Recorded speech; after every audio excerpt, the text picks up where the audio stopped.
and may not be suitable for children under 13 years of age. Viewer discretion is advised.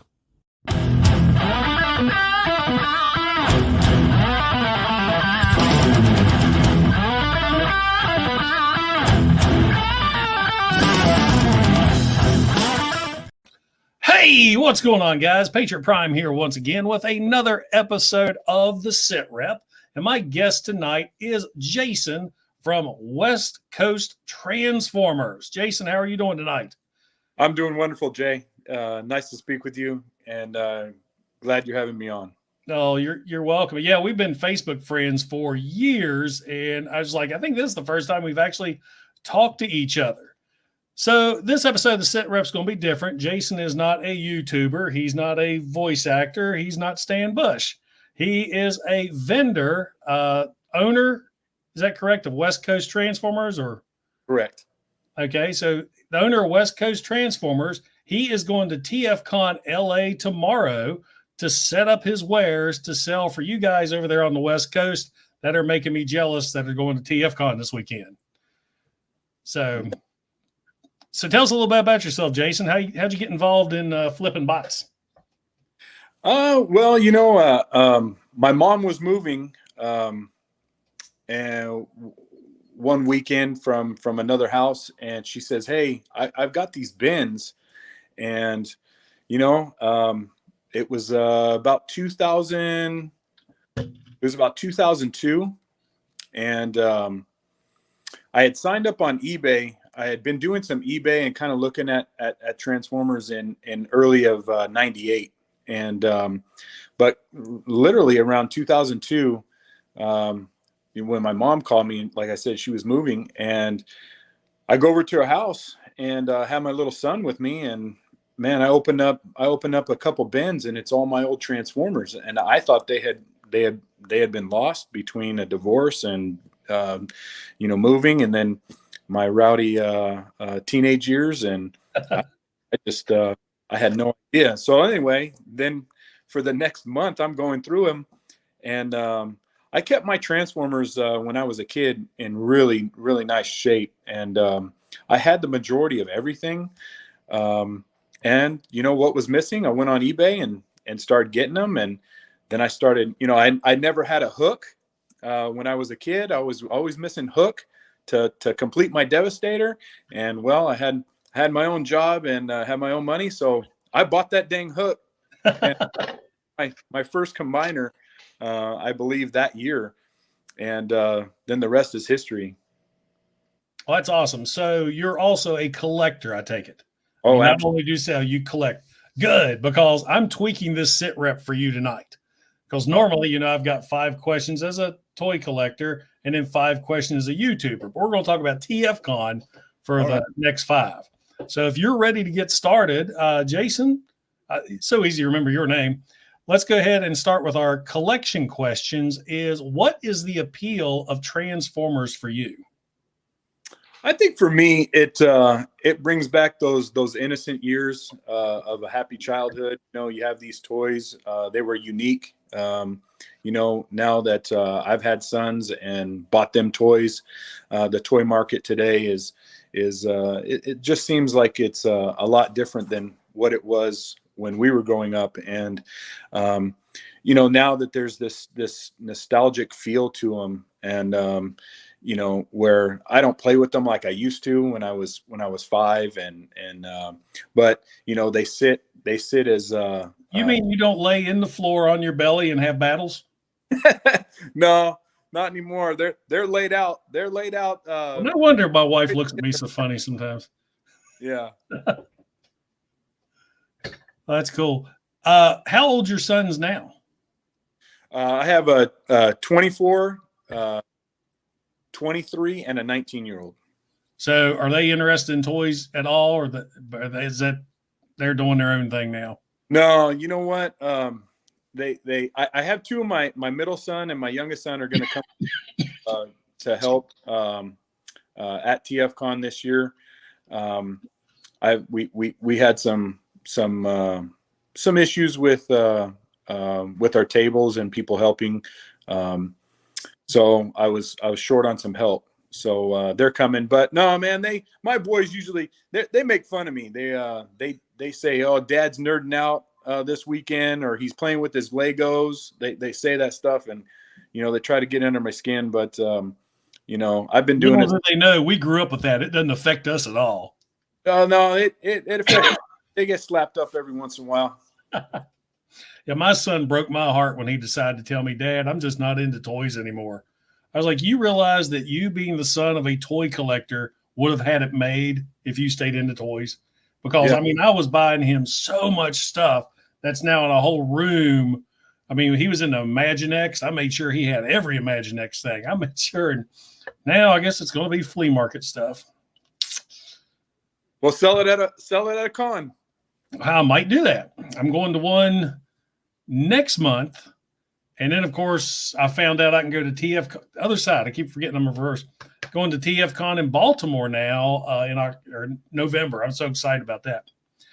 All right. Question number 2, sir, is aside from G1, which is always the number one answer, what's your favorite Transformers fiction? My favorite Transformers fiction.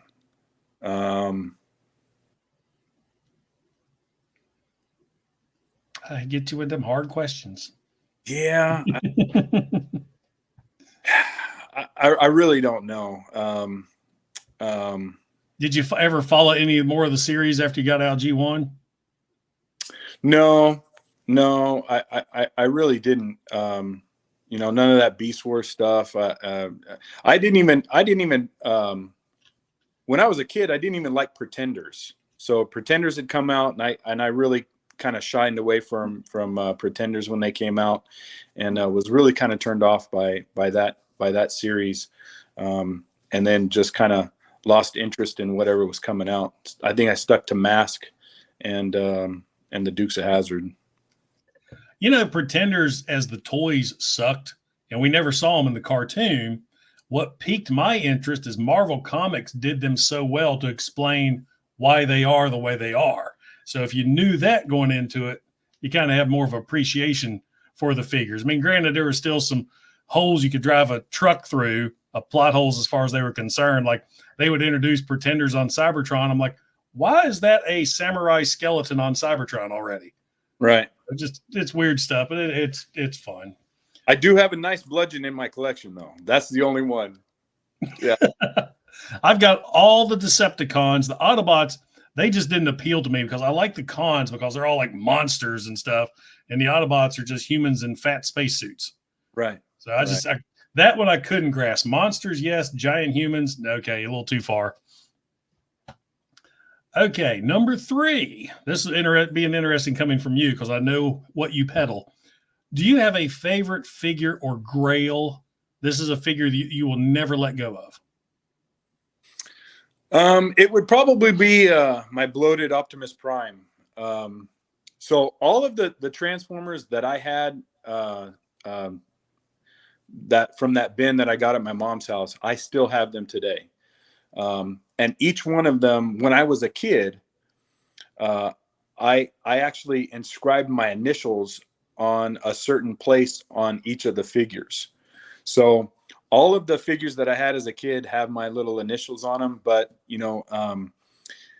probably the one for me that I would never ever sell is my first Optimus Prime. I bought that myself with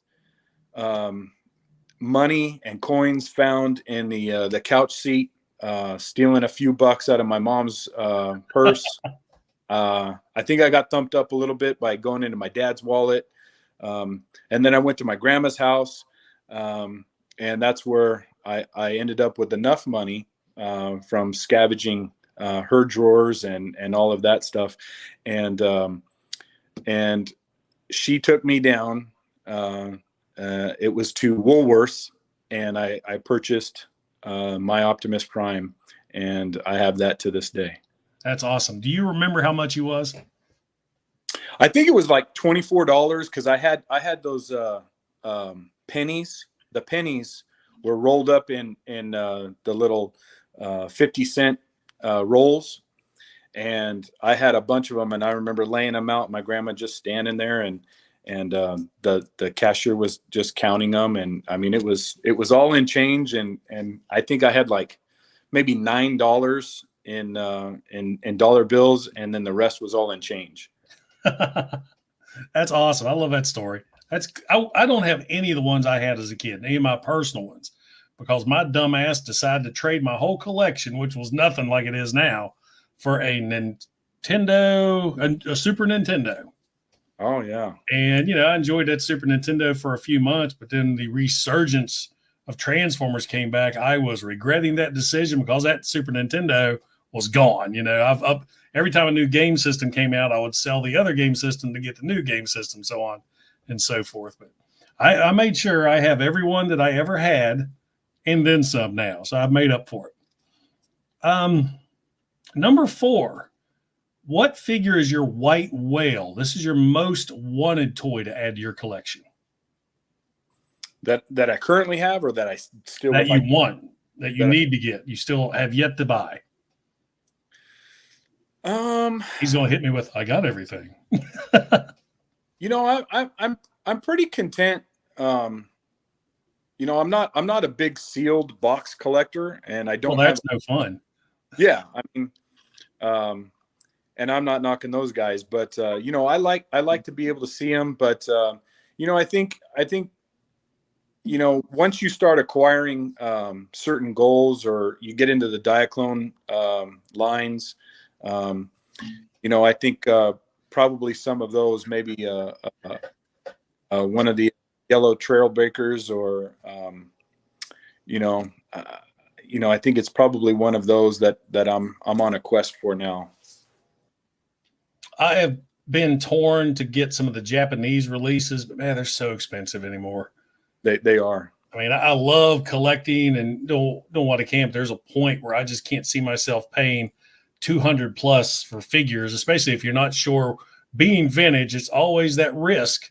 You're transforming for that first time in 30 some years, snap. Right. and then you're just screwed. So I've, like, recently, instead of going for the high dollar vintage stuff, I got into Machine Wars for a while. I got how many figures? 1, 2, 3, 4, 5, 6, 7. Got 8 of those figures over the last couple months. Enjoyed that. So now I'm like, what do I do next? And then I wet my whistle with some G2 goodness. Yeah. So I still need to get a couple pieces for him. Hopefully I can hunt him down. I guess if I can't find him, I may flip him and get something else. We're going to get you that landing gear this weekend. Awesome. Yeah, he needs landing gear, and he's missing the stabilizer fins on the back. Okay. I've got the sound box coming and his missiles and launchers. And very rare you ever hear me say this. When I got him and opened him up, somebody had put Toyhax decals, Decepticon insignias, over the camouflage decal here. Oh, no. That's probably the first time I've ever seen Toyhax and been mad. So it took some good fingernails and patience to get all those Toyhax decals off that glorious gray camo, but I did it. Yeah. Well, good. I'm excited. I'm like, I guess I only got 3 G2s in my whole collection. I've got 3 Megatrons, 1 Prime, and now Starscream. So that might be my next thing. All right, number 5. What's your favorite Transformer character? Any fiction, any media? My favorite one. I always liked Jazz. Jazz, he was like second in command, pretty rowdy, always in the mix. I really like Jazz. Had that cool voice. Yeah, he did. He had a little pep to his step. They always call everybody man. That's one of the things about the G1 cartoon that I think sticks to me more than anything else is it wasn't only the toys. We're seeing our toys on screen, but they were done so well with the great voice acting. I mean, Soundwave wouldn't be Soundwave without that voice of his. Prime's voice. Then you got Jazz's voice. It's that stuff that just sticks with you forever. Then you see these new versions of Soundwave like Prime. I like that show, but Soundwave was a mute. I'm like, why would you do that to Soundwave? I think he spoke once in the entire series. And then, of course, you got the Bay movies that just say, hey, let's take Bumblebee and just rip his voice out. They've got this amazing alien technology, but they can't fix his voice. Right. Well, I think my brother and I, we always got a kick out of watching the Decepticons, because it was like we really enjoyed Megatron berating Starscream, and we got a kick out of it when Starscream was able to give it back to him. And it kind of reminds us, we used to laugh because it reminded us of Skeletor always ripping his crew. They were a bunch of babbling idiots. And buffoons, I think, was the big one. Yeah. Oh man, it was hilarious. And I remember we would laugh and laugh as just little kids, just watching that and hearing how Megatron just gave it to Starscream. And that sucker, he was always plotting in the back, and when he could give it back, boy, he would. But he was last long, but he gave it back. And he always sided with them, no matter what. He was still evil to the core. And but it was, my brother and I, we had some good banter over that, so it was fun. I forget what the line is now. It will pop in my head later on, where Megatron has just got Starscream right by the throat, and he's like, you're either an idiot or you're stupid, or something, you're stupid. And he's sitting there going, I'm stupid. Yeah. I can't think of what that was. Help me in the chat. What did he say to him beforehand? All right. That wraps up our Transformer Toys question. Now let's get into TFCON and you selling your products. Go through what is it like to set up your own booth? And, do you contact TFCON? Do they contact you? I mean, have you got yourself established where they call you, or do you find out, hey, it's coming to LA. I got to get on the phone. I got to make my contacts and get myself a spot? Well, for quite a few years, when it was in Pasadena, there we go. It was either you're lying or you're stupid. Yeah. Okay. Thank you. Sorry. No, in the chat. Yeah. It was, the TFCon had started, and I think it was in Pasadena for quite a while. And when I wasn't really the social media, platforms didn't really have the reach that they do today. So I had missed out on some of those opportunities to go to some of the Pasadena conventions, and they had moved away from California.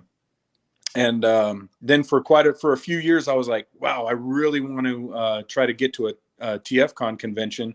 And by that time, I had established myself as a reputable seller, and someone that could be trusted in the community. And, I really did my best to answering questions, got on Fred's workshop. I was studying and really trying to diving into the unique variants of the molds that had come out. So anyway, when I heard that it was coming back to California, I was like, hey, I am in. I don't care if I have to, get a ticket or whatever, I'm going. And then as I looked into it, I believe it was 2017 when it came back. And I was like looking at tickets, and I'm like, well, heck, I'm just going to be a vendor. And, I don't know how much I've never done it before. I didn't know what I was up against. I didn't know what to expect. And so went down for my first time. I met a bunch of people, and just had an absolute blast. And, it was pretty stressful. So, it now, once you become a vendor, then they just shoot you an early bird registration. They're like, hey, you were here last year. You can do an early bird sign up. And man, it's just like crack now. I can't refuse. So I was like, yeah, click, pay, get it done, and let's figure it out later. That's awesome. Do you, I'm trying to think where to go.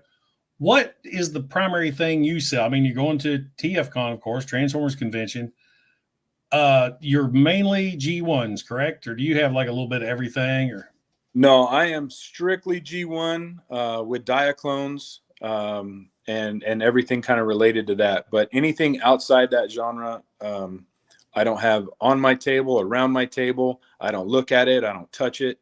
I have picked up a few little things from collections that I've purchased, so I'll probably peddle those. But I really spend a lot of time in finding the highest quality figures that I can, and offering those to the collectors that really want a nice showpiece to display and just to have. So I hate to say, I try to find mint ones because they're out of the box, and you'll catch all kinds of flack from people that saying it can't be mint because it's out of the box. But not this guy.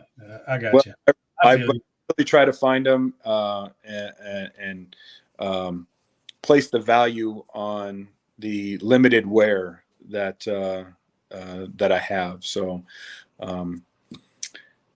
but that is my focus. And you try to sell complete figures because, like I said, I've been following you on Facebook for a while in some of your groups, and I know every now and then you'll throw out those feelers.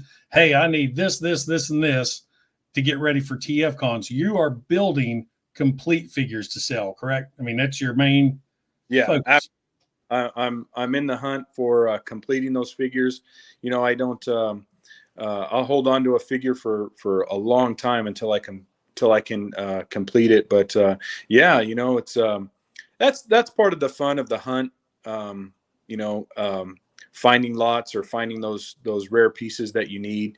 But that's also the way that you get to network and communicate with other collectors, and we help each other out. I can't tell you, how many collectors. I've got 5 or 10 guys that have really helped me out this year.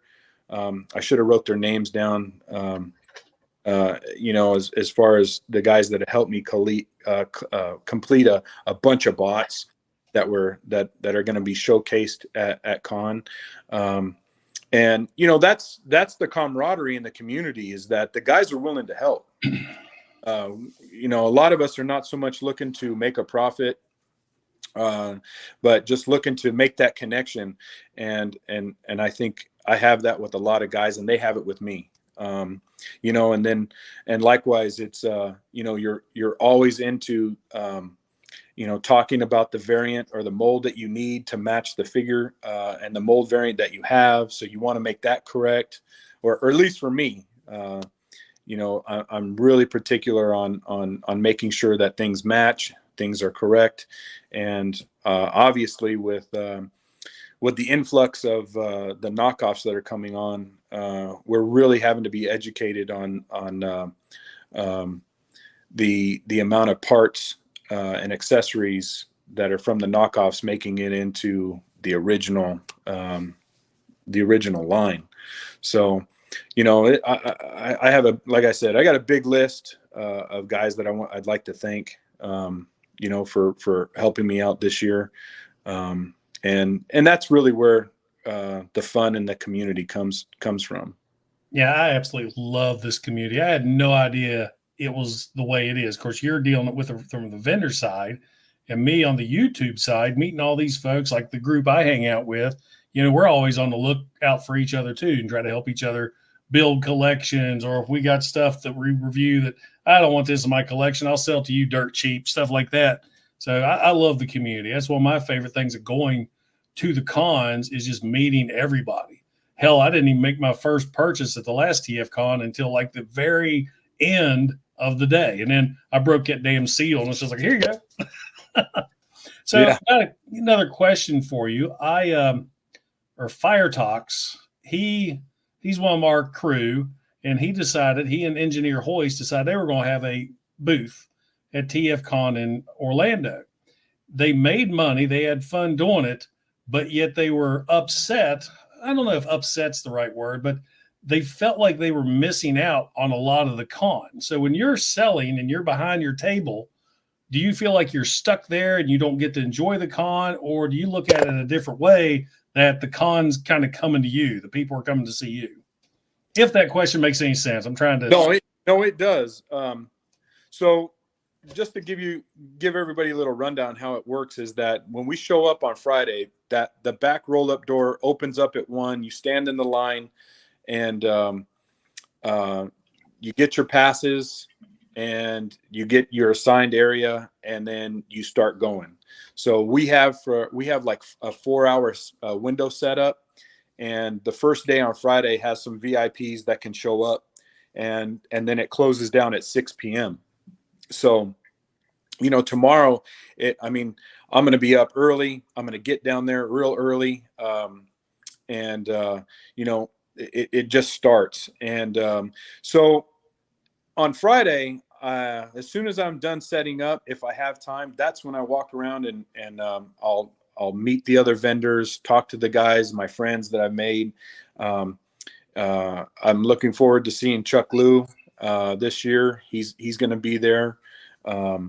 Looking forward to seeing his setup and seeing what he has. And then that's when I kind of make my way around. But unfortunately for this year, and I'd like to tell everybody, remember Andrew Zamaripa in your thoughts and prayers. He was supposed to come out here, and he got pretty sick, and under doctor's orders, he had to stay back, cancel his flight, cancel his room. And, I wish him the best. I wish him speedy recovery. He is getting better slowly, but he got sick and was supposed to be tag teaming this thing with me, and just couldn't make it. And another guy has joined my booth. He was really excited, wanted to move some of his stuff, and and he came on, so he's going to help a little bit on Friday. And but I was not able to, because we were going to have some setbacks. My wife usually comes with me, and she kind of handles some of the administrative sides, checking into the hotel, getting food, doing stuff like that. And she is in New York and is not going to be. And so this year I wasn't able to purchase autographs by Peter or Frank. So I was really upset about that. So if anybody out there has an extra autograph that they'd like to put West Coast Transformers up with, I would be appreciative. But I didn't have anybody that could sit at the booth while I go wait in line, or vice versa. And so that's a disappointing factor for me this year. I was able to get some signatures last year. And there are some things that you miss out, but the majority of it, I really like. I don't mind. I don't consider it stuck there. As like you said, I think you put it best. They come to me, I get to introduce myself. People say, "Hey, I know you," or "Yeah, I've seen you." And then we shake hands, we take a picture, we catch up. And then you have a lot of people that show up and then it's educational for a little bit. And you say, "Hey, this is the first run. Not all Optimus Primes are the same." And you just watch their minds kind of, blow. And then you're talking about the bots all weekend long, which, is really fun. But for me, it's all right. And like I said, I got my 2 boys coming to help me on Saturday. They're going to be able to run and go get me something to eat and come back. So, it's you do miss out. There's some things. Mike K, shout out to Mike. He and his crew are going to be doing. They have a panel there on Sunday at 3. So I don't know if I'll be able to join them for that, but they're going to be discussing Mike K's recent Guinness World Record holder for the most Transformers in a collection. So they're going to be talking about that process to a panel, which should be really interesting. Maybe I'll be able to go. Maybe I won't. I don't know. Mike Case is he's a fun dude to talk to. I need to get him on here again. We had a blast. You just never know how you're going to click with some people. Man, I get them on this show. I've had sit reps and our group chats that last for 4 hours. We had one night that, I kid you not, 4 hours on here. Once I signed off, hey, everybody have a good night. We talked for another 3 hours. Yeah. It was crazy. Yeah. So Well, Mike shows up with Kyle and Mike Carter. You know, just a great group of guys, and you know, they're just wonderful people. Yeah, love the people. Well, and a question from me is my background. I've done a lot of security work in my background. And what do you guys do to deal with the possibility of theft? I mean, I see stuff there. You know, they're walking around with them TFCON goodie bags. You know, somebody walk up and just knock something off your table right into their bag. Is that an issue with that, or has it ever been a problem? It's just my background's thinking that. I mean, I thought that a lot looking at people's tables when they're so crowded. It's like, oh my God, people could just walk off with stuff. So, actually, last year, so if it happened to me from the first time to last year, I didn't notice it. I didn't see it. But last year, how's my stupid cat? oh, I thought it was something out my window. I was like, what the hell's that? I got good surround sound in here. I'm going to let him out because he's going to keep on. Hold on 1 second. You go right ahead. You got to let that cat out. Cat out the house. That's my wife's speaker over there, and I was like, "What is that?" I'm over there looking. Yeah, no, that's my wife's cat, and yeah. Well, my pit bull's not too fond of it, but he tolerates it. So, my wife just brought home a fish tank today, so I'm like, "Great! Now we'll have 2 dogs, 2 cats, 2 lizards, fish." And who's cleaning up all that? It ain't going to be me. Yeah. I don't feed the cat. I don't clean the cat. I don't do nothing with that cat. So. But yeah, so, you know, so this year in setting up, so last year I saw at Benny's vendor table, and Benny ends up, he's got a whole bunch of stuff, and his genre of Transformers, I mean, it covers Diaclone G1s all the way to the modern stuff. And he's got piles of it, but I was over there, I had a break and I needed some parts, and I needed something. I was missing something, and I go over to him and I said, "Hey, where's your parts bin? I need to look for something." He's like, "Yeah, it's right over there." And as I did, I saw some people that were trying to lift some stuff, and I actually stopped them. And they put it down. They stopped, and you know, Benny has a little different take on it than I do. But I got back to my booth on Sunday. I had some guys looking at my Optimus Primes, and one guy had moved off to the left. One guy kind of stayed there, and you know, and I wasn't paying attention, I guess.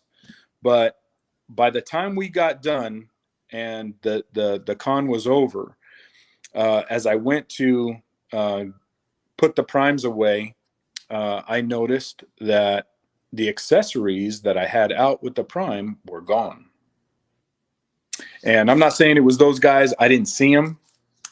But you know, it was that, and then I was missing 2 cassettes that were real small, hidden around Omega Supreme. And so that was the first time that it had happened to me.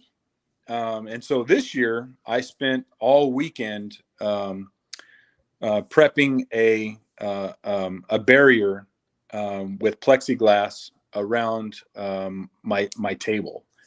And so this year I'll actually have 3 sides of plexiglass that not only will keep stuff from falling onto the ground, but it'll also help our eyes watch the hands that are coming over, and there'll be signs, ask for help, you know, stuff like that. So I am limiting to that, but also it's going to be a bad day if somebody does try to steal something from me. I'm not small, and they better hope they're tough. That's the way I like to hear. Yeah, that was one of my funnest jobs, man, was working. I guess my best job was I got to work casino security at a high-end resort, and there is nothing more entertaining than tossing out entitled rich people. Yeah, you know who I am? Yeah, you're the guy leaving. Or then all I got to do is sometimes stand up. I mean, I'm 6'4", 260. No, I'm not 260 anymore. 245. I dropped 20 pounds since the last TFCONs. I'm trying to think if there's anything else I wanted to ask you, because I was thinking that thief question, because I remember I was at one, I just need an accessory like it was this big, and I just stood there waiting on the guy to finish talking. I'm like, in my mind, I said, if I was a bad guy, I just walk away, because I knew this little accessory was going to run about $20. But I don't know, it just popped in my head there.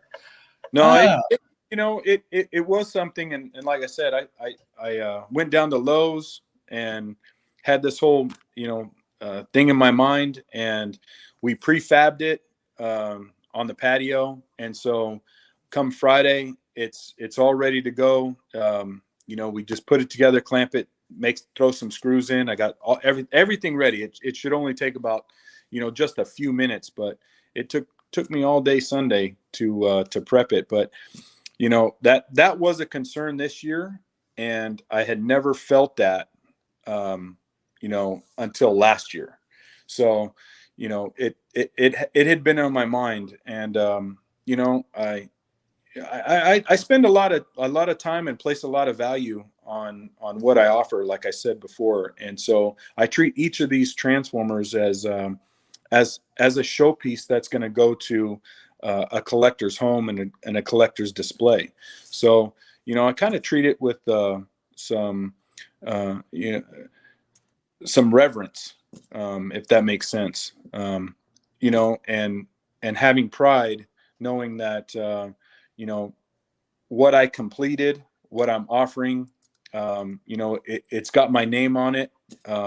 People that buy from me and that have bought from me, are proud of what they purchased. I'm not always the cheapest, but I do stand behind my quality, and I do, I've always been honest in shipping, and I spare no expense at the shipping. But so that's kind of how I view those transformers. To me, they're more than just plastic pieces that are sitting down on a table. And that's got to make you feel good too. If somebody's coming up and they see that figure that they have been wanting to add to their collection, and they pick it up just freaking out, I've got to have this. That's got to make you feel good that you just made this person's day. This guy could have been looking for that for years, and there you got it for him. Yeah. Has that happened a lot with you? It does. At one of my first TFCONs, a guy had come by Saturday and Sunday, and he's like, I had Omega Supreme when I was a kid, and he was like, I'm really, really tempted. And my Omega wasn't the cheapest, but after he had looked at all that were around that show, it was the cleanest, it was the nicest, it was working. I had it displayed. And at the end of the con, he came back Sunday evening.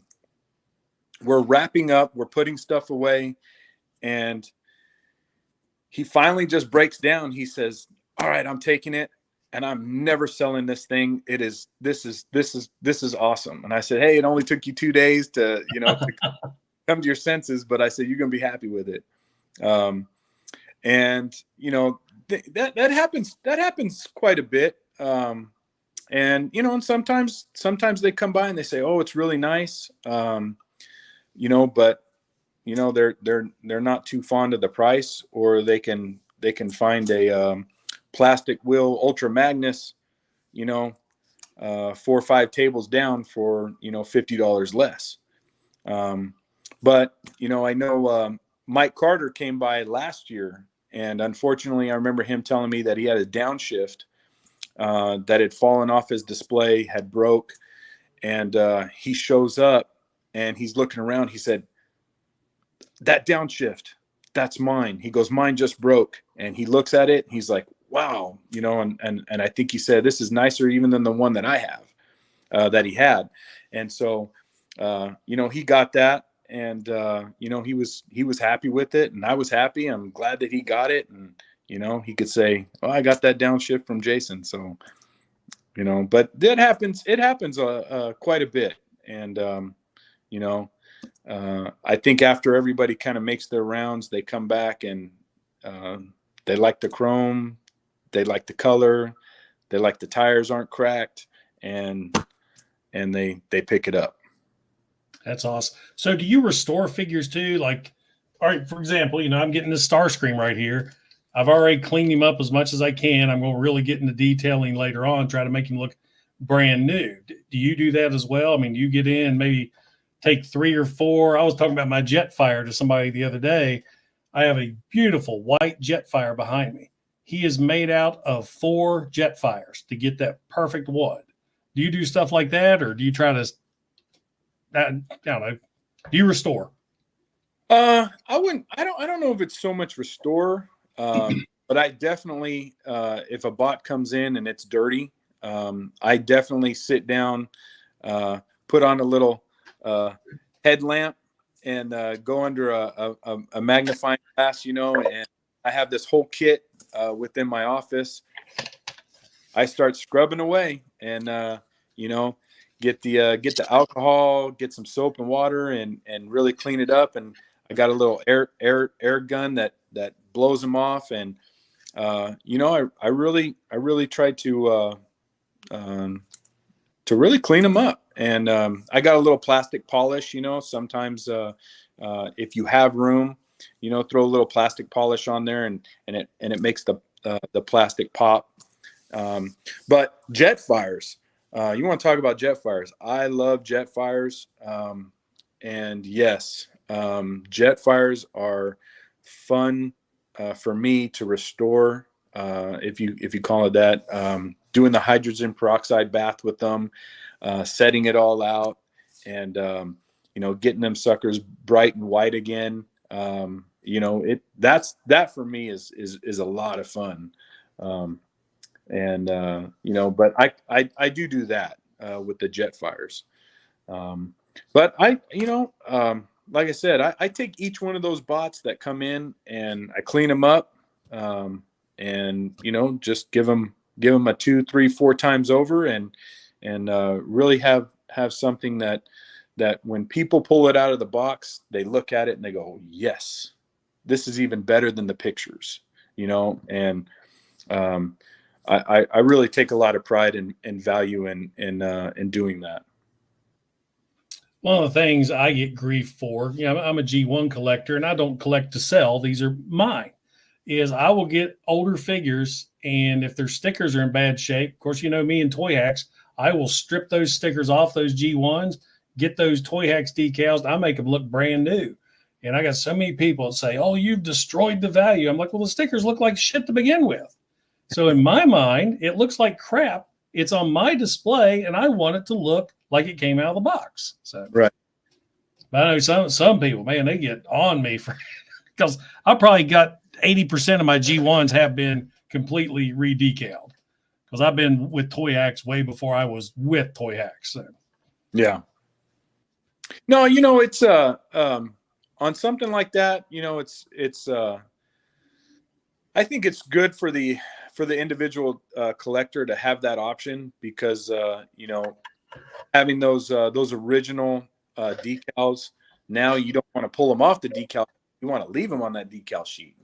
There's some value to that, right? Mm-hmm. So I've seen those go for some big bucks. Oh man, they sure do. And now, so are they still sticky after 40 years?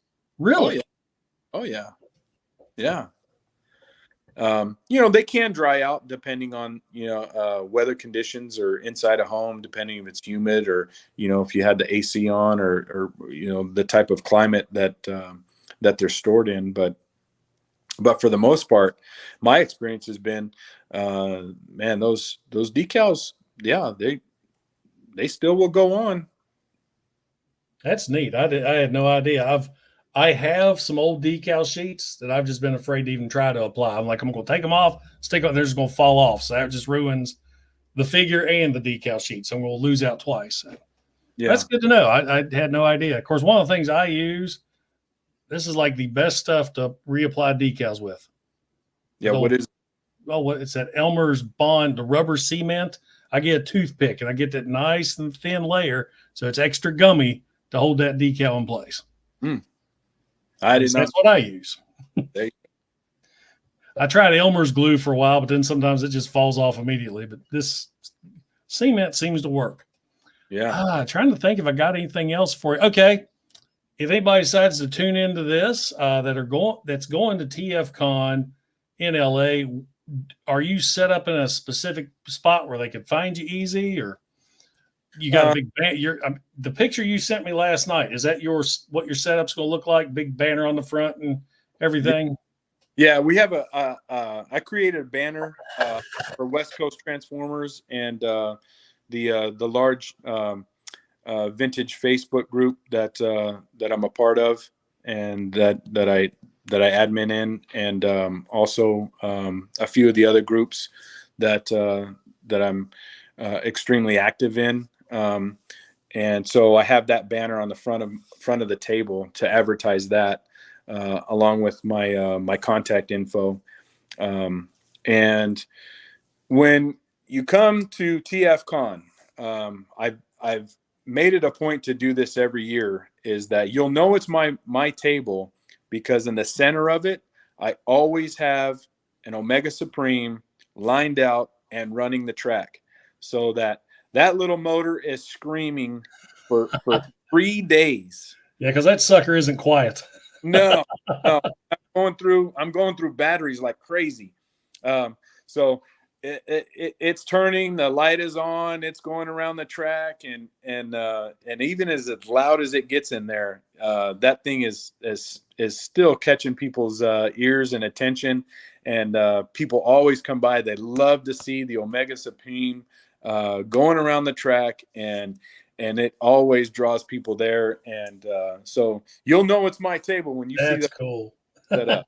It's always in the middle. It's showcased. It's right there, and everything flows from that as well. So, but that's the other thing I do with my table, is that I spend a lot of time, really thinking about the experience people are going to have as they approach my table. So Omega's in the middle, going around the track as it did when it came out of the box. And the other thing is that you have the Dinobots together, you have the Diaclones together, you have the Constructicons, the Combiners together. I always have Soundwave and the cassettes together. There he is right there. I have no idea why I've never reviewed this. Really? I think it works. Okay, I've got one. Yeah, I got a couple. I can talk. Couple clips have little cracks, but they're not too bad. But I think there's something wrong. He either walks or just the tank runs. So yeah, this is one I pieced together using many pieces and parts. But I think all my little clips have little cracks on them, but it's nothing. I mean, they're on the back. You don't notice. Yeah. No, he's a great figure. That was one that I never had as a kid growing up, but my cousin had it, and he was a little spoiled sucker. And yeah, look at that. Well, something I learned last year, I bought Energon Galvatron, and he had a tank that has a sound box, and I opened it up, and all his battery they were just corroded blue. Yeah. So a quick search on Google, apple cider vinegar on a Q-tip dissolves that blue crap like that. It's like hydrogen peroxide. Yeah. So I just noticed, I haven't even looked in here for a long time. It's a little blue, so I may try that trick with him, get him running. Hell, he might be one of my reviews this month. That'd be awesome. Yeah, you got it. I can't believe you haven't reviewed Omega. Like, there's so much back here that I haven't. When my channel first started, it was all G1 because everybody else was reviewing the new stuff. And then I had people ask me, how come you don't review new figures? And I was like, well, everybody else is reviewing them.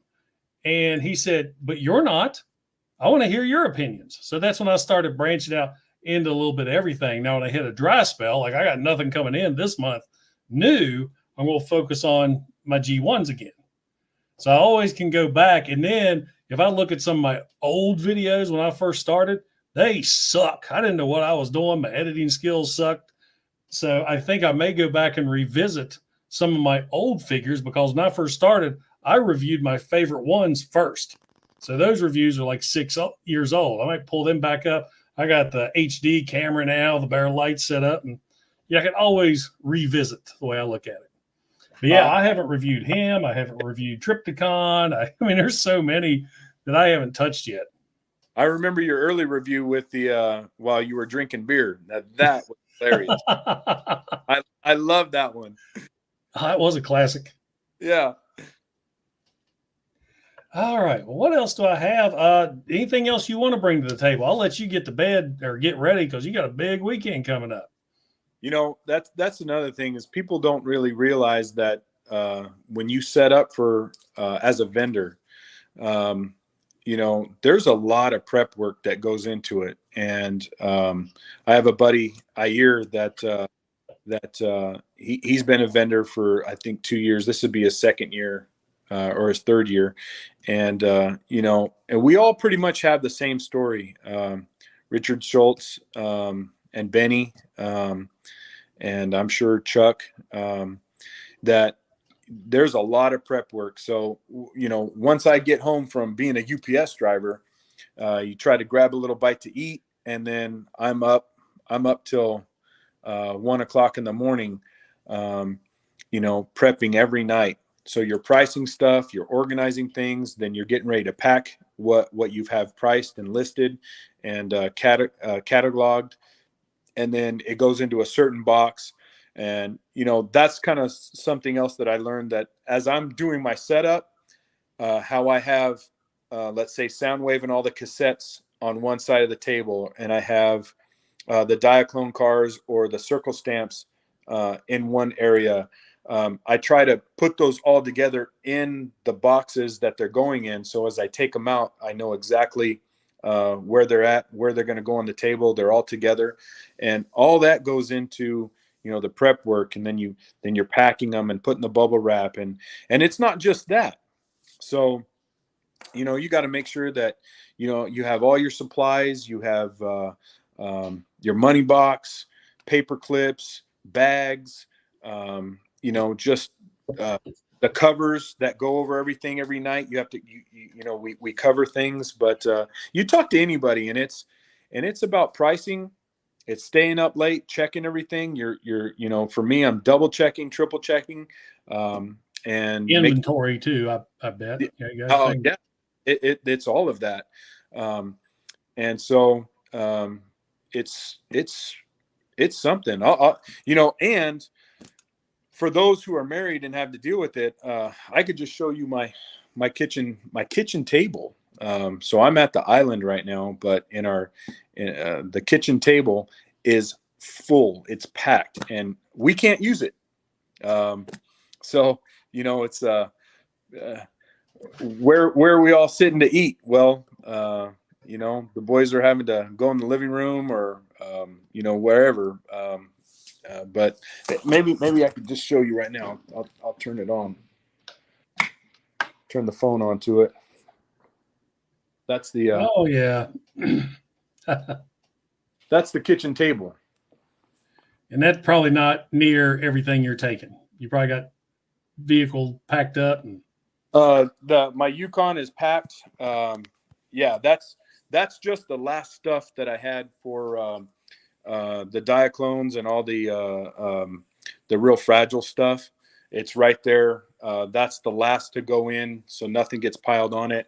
I have another box of Diaclones. So even in the living room, there's boxes that are ready to go. So, you know, and everything is kind of in these two areas in the house. But the Yukon already has the tables. It has the shelves. It has everything that can stay in a car that, I'm not worried about somebody breaking into it. Right. In your mindset of thinking, I'm not packing the car with G1s and sitting it outside. So the G1s will, they go in tomorrow morning just as I'm about to leave. So, I'll probably run, get some coffee, come back. My boys will help me throw it in there, and I'll be out. Yep. Sounds good. Well, buddy, I'm going to let you go. It's 11 o'clock over here, my time, so I got to get to bed and Okay. get ready for work tomorrow. But TGIF, baby. Yeah. Thanks so much for stopping by. I'm glad you reached out to me, and man, I hope you have a great con.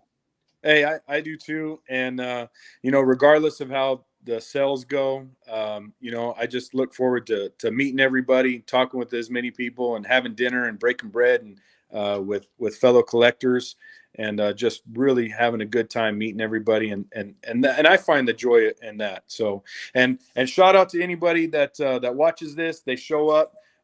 If they mention Patriot Prime, you're going to get 10% off and free shipping. So, you mentioned this at the con, and we'll hook you up. That's awesome.